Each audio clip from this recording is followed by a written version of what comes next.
Welcome back to Stroke, the art of mental stimulation, where we touch subjects at depths that most people aren't willing to go. We keep it really raw and honest, transparency at its finest, and oh yeah, we're not afraid to go there. Today we're going to touch on a really touchy subject. A lot of people are afraid and we kind of go around it.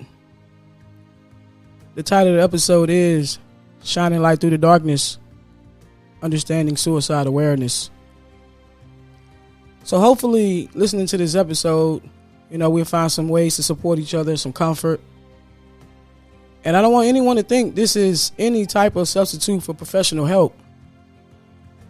988 is the National Suicide Hotline for anyone that's in crisis. You can call, you can text, and they have people available to support you, to listen. We do have lifelines out here available for you guys. Before we dive in, for those of you who don't know, you have D-Love on the mic with you today. And of course, you know what's about to happen to you. It's time to get stroked up. One day I was sitting around, I was thinking about what it must be like for someone who's drowning. I imagine when they first enter the water, there's still hope. There's still some fight in them. And as the water begins to submerge them a little bit and they're going under, they're still thinking there's a lifeline, there's a way out. They're still fighting. And as they sink further and further down, I think all hope kind of disappears. And I imagine in my mind, if I was going down, if I was drowning, in the midst of it all, eventually it'll be some type of acceptance of the inevitable. Death is near. And I probably would stop fighting. I'd probably give in, say a short prayer to God in my head, and just succumb to it. So I imagine that is kind of what it must be like for people who have died via suicide. I imagine every day they walk this earth, they're fighting. There's a chance, there's hope. They're fighting every day. They're dealing with the pain every day. They putting up a fight. We don't know how hard it is for them to get up out of bed every day. We don't know the thoughts that are going through their head and the effort it really takes. They're walking past us every day and, pretending everything's okay. No one wants people to know that they're going through things. We all want to stay within with our struggles, with our pains, fear of judgment. So, I just imagine the agony that they must feel. And they say most people who commit suicide, or let's say, rewind that, most people who have suicidal thoughts don't actually want to die by suicide. Most people who have suicidal thoughts, they just want the pain to go away. Emotionally, they're feeling so much pain and so much despair that is overtaking them. And eventually, it's just like the only way to end it is to, end it all. Get rid of life. And, we want these people to know that they're seen, that they're heard. It's okay. We want these people to know there is a way out. So we need to raise our awareness, be more, aware of ways we can prevent this, educate ourselves. I mean, this subject is very near and dear to me. And for those of you who have been along on this journey, you may have remembered I mentioned, I think it was the episode called When Darkness Falls, Low Vibrational Moments Are Inevitable. I mentioned my cousin. I had a cousin that died via suicide. And we were so close like sisters. We grew up together since yay high, like little kids. It was my mother's sister's child. Ollie Butler, that's her name. I will always say her name and keep it alive. Ollie Butler, we call her Drea. And I remember the times when, she'd be so sad.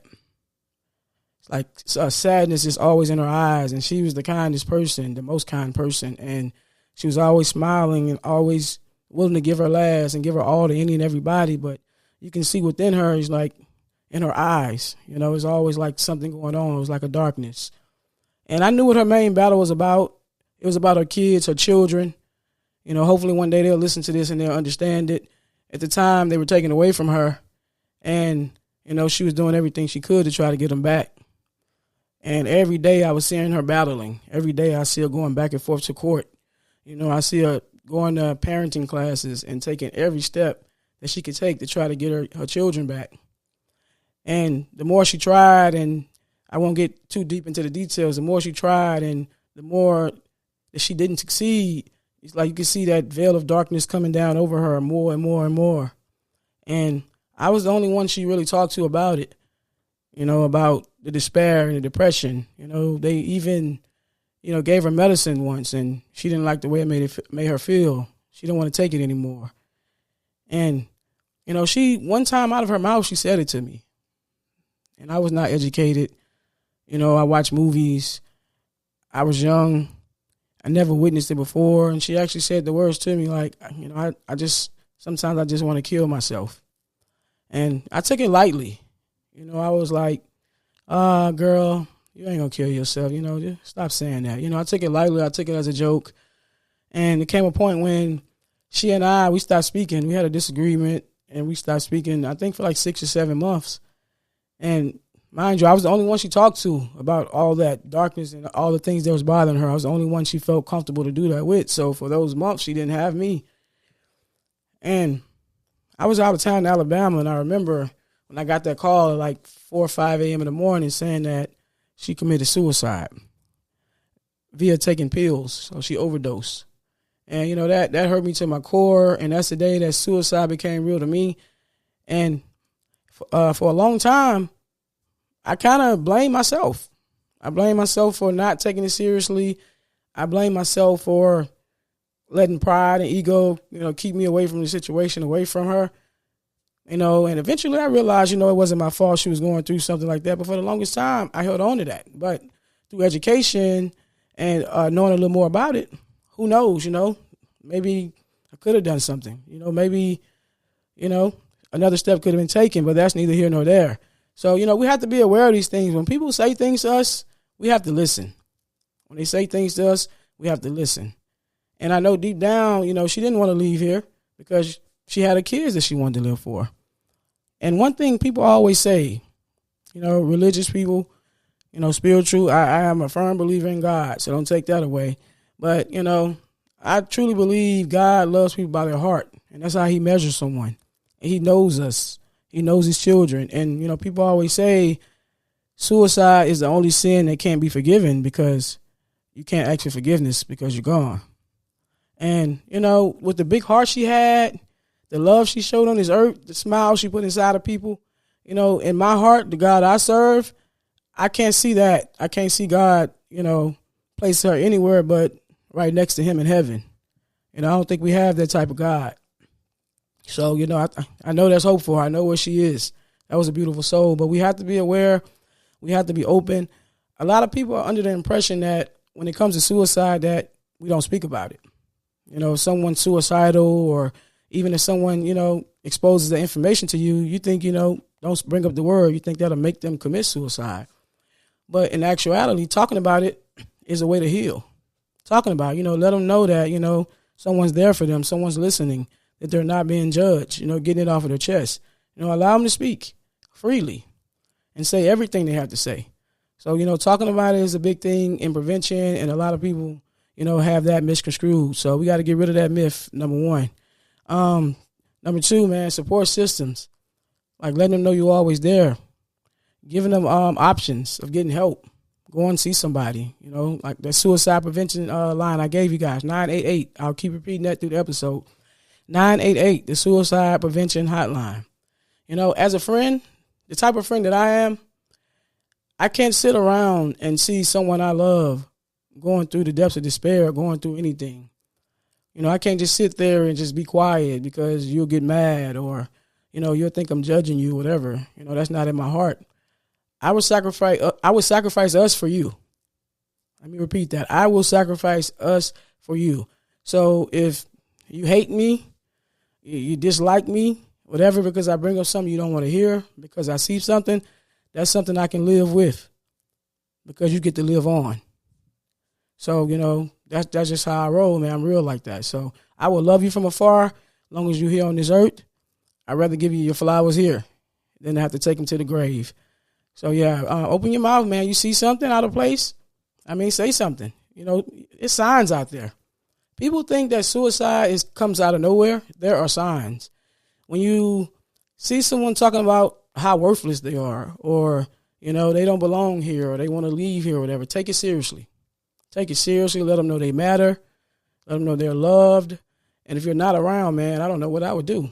You have to be that pillar sometimes to let them know, because sometimes that's all it takes. Everything is done in the darkness around here.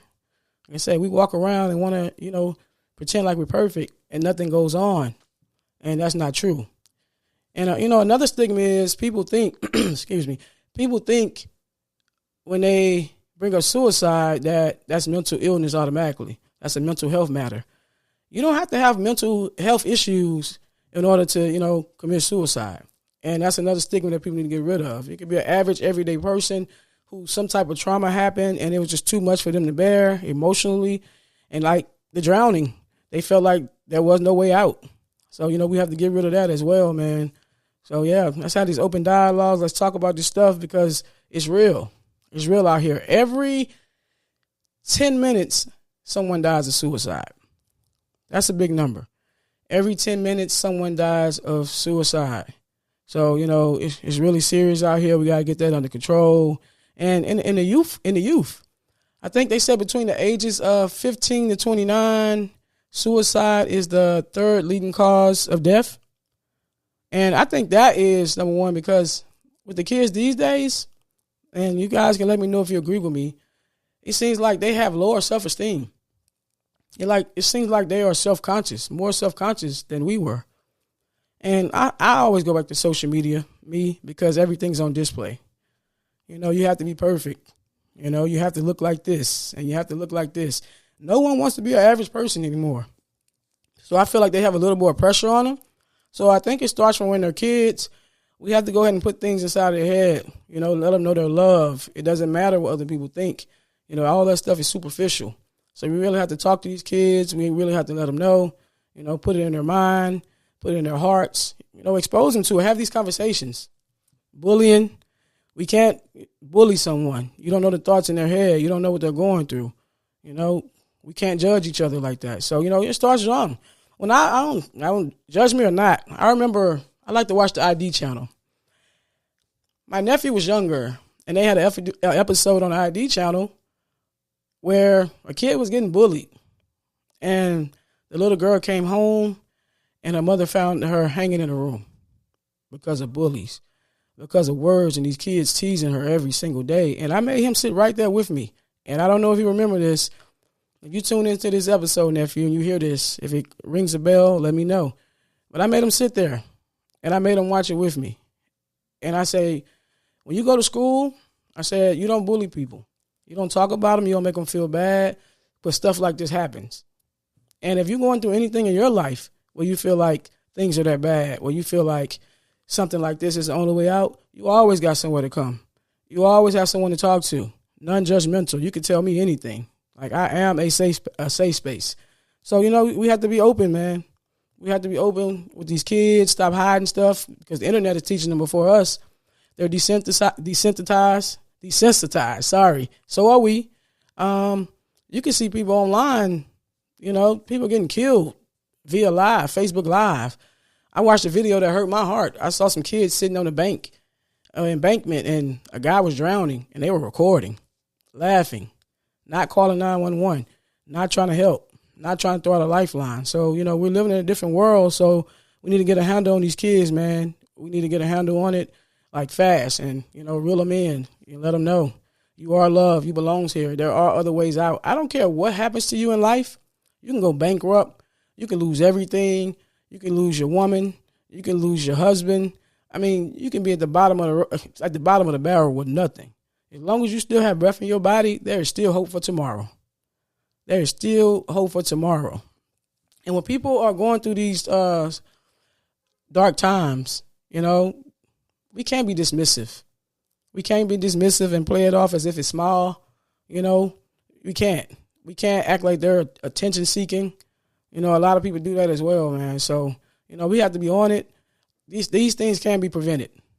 They can't be prevented, but we have to do it together. We can't turn a blind eye. Let's say you have someone who's withdrawing. Withdrawal is a big sign of suicide. They withdraw. And what do we do when people withdraw? Oh, they acting funny. They're acting funny, man. So I'm not going to talk to them either. You don't know what they're going through. We have to stop making everything so personal. We have to stop making everything about us. I know we all live in our own movie, our own lives, whatever. But, we have to open our eyes to what's going on around us. It's not always about us. If you and this person didn't have an altercation and something didn't go wrong, no, they're not acting funny. Check on them. Even if they are acting funny, how about you ask, hey, what's going on? We good? Everything okay? Just even that. Somebody sees me. I'm not drowning with nobody looking. Someone sees me. So even that'll give you your answer. So communication, that's a big one, man. Like people are drowning right in front of us. So yeah, let them know that you're there. People having drastic mood swings. Even a sign I was reading, it says if someone is in that dark place and they're feeling worthless and all of a sudden their mood changes and they're all calm, check on them. Because that could be a sign that they decided to take their own life. So, be there, number one. Be there, check on them. Someone that's automatically starting to give away their possessions, giving away and, riding wheels and, you 33 and you riding your wheels and giving away stuff. And it's like, okay, that's a red flag. Okay, that's a sign. And we can't get confused about a happiness either. The happiest people at times are the main ones that need to be checked on. That strong friend, that's the one you need to check on.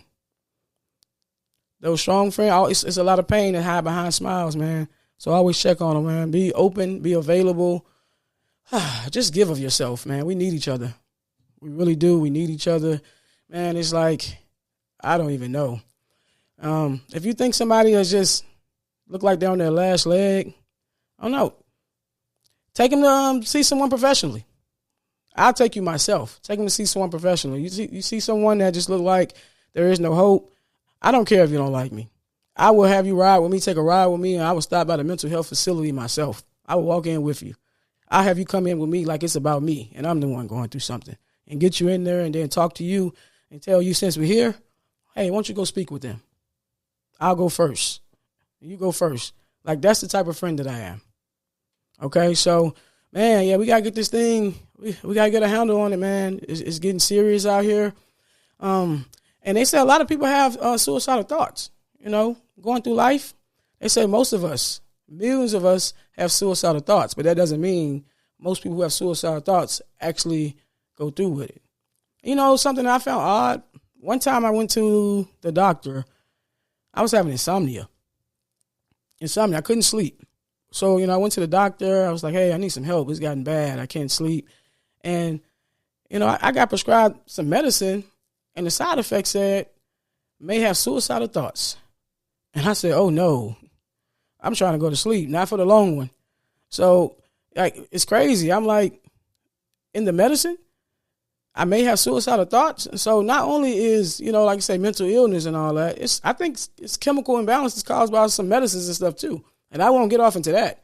Caused by other things, maybe things in food and all kind of other things, man. I think it's big. So yeah, just pay attention to each other. Be there for each other. Like, pay attention to the signs. Let them know you're available. Oh no, remove objects. If you see someone who could be suicidal, get rid of everything that could be lethal. Guns, pesticides, medicines, any type of weapons, any type of thing, we got to get rid of it. Like, don't put something in front of them and they could be at risk. Always stay around them, man. Even someone who's attempted suicide before. They say for all the people that's committed suicide, it's even more that's attempted it but just didn't succeed. So, we got to keep an open eye on that, man. But it's real out here. I've talked to a lot of people who say they have people that have committed suicide. They know people who've talked about it. And for some reason, a lot of people want to give people their space. I'm going to give you your space. They're acting like no, I'm all in your space. I'm in your space and I'm in your face. Hey, that's me, man. I'm that annoying friend. Let me know. I'm in your face and I'm in your space. Let me see anything that's off, anything that's wrong. I want you to live. You deserve to live. You deserve life. People love you. Like, we're a community, man. Let's gather around, y'all. Let's gather around. Let's speak about it openly so people are not ashamed, so people are not embarrassed. Life gets hard. I know it. Life gets hard, man. But like I always say on that 5 for 5, negative and positive balances are a part of life. And we can't let that get to us because it's always another day. It's always another tomorrow. Like I said, you can be homeless with nothing and start from scratch. And you can make a way. I don't care. All we need is God. All we need is God. I don't care if a person left you and they were your everything and you can't live without them. All we need is God. That's it. When you look towards God, He is the answer to everything. I promise you He's the answer to everything. I mean, He loves you more than anyone could ever imagine. And, I don't want to turn to a preacher on here, but I feel it all through my core, all through my spirit. Anytime I have been at the bottom, and I've been at the bottom, I might make it look good. But those people that I confide in and know me, who I've spoken to about certain situations, I've been in some darkness myself. So I know what that feels like. I know what that feels like, man. And I'm here. We're here as a community. I'm speaking for everybody. We're here. You're loved. It may not be by someone that's around you, but someone loves you. You're loved. We need you here. You're important. And we will keep on, I repeat it over and over. Okay, so like I said, if you need help, go get professional help. Don't be ashamed. That crisis hotline, if you want to be incognito, they're not going to say who you are. 988 is the National Suicide Crisis Hotline. Hit that up. They have someone who will talk to you. And just from experience, not the suicide hotline. I had a friend before that reached out to me about someone that was in a domestic violence situation. And I was torn for a while because they made me promise not to say anything because they didn't want to be known that they said anything. So I actually called one of those hotlines, the domestic violence hotline. I called it, and the person answered. They were so nice, and they sat there and listened to me. I started crying and everything, pouring out my soul. So, it works. You don't have anyone in the house with you, man, reach out to that stranger.